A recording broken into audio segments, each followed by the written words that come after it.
So I'm going to continue with yesterday, so you don't think I'm trying to influence you unduly. There's a very famous man. He's a guru. He's a teacher.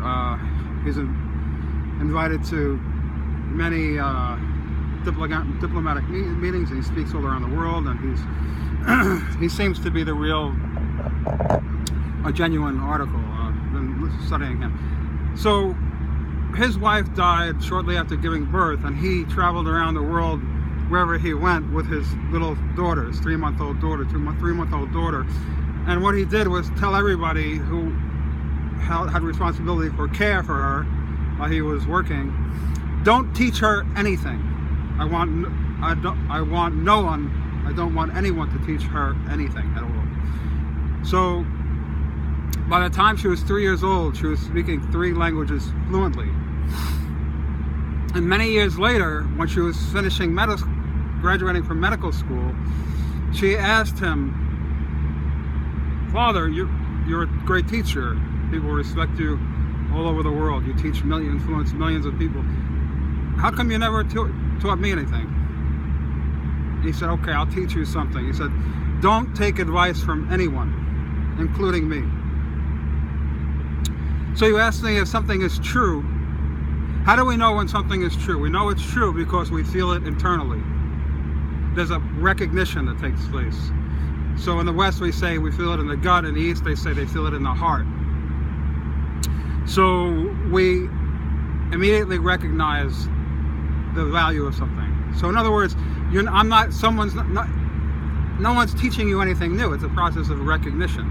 I'm not talking about data or useless information that was pumped into your head through culture and society your whole life, like who's the 3rd president of the United States? Who gives a fuck?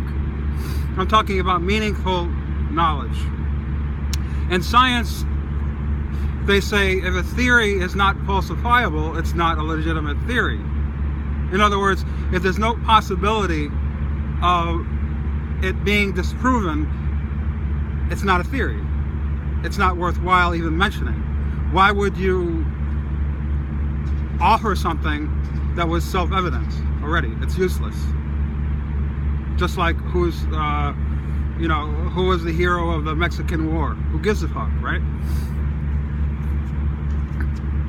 So in order to move forward into what is true, or how do I know this is true, one is, how does it feel to you? Like you said, your intuition. And 2 is to go out and test it and try to disprove it. If it's not disprovable, it's not worth saying as a theory or as new information. Why would we want anyone to tell us what's self-evident anyway?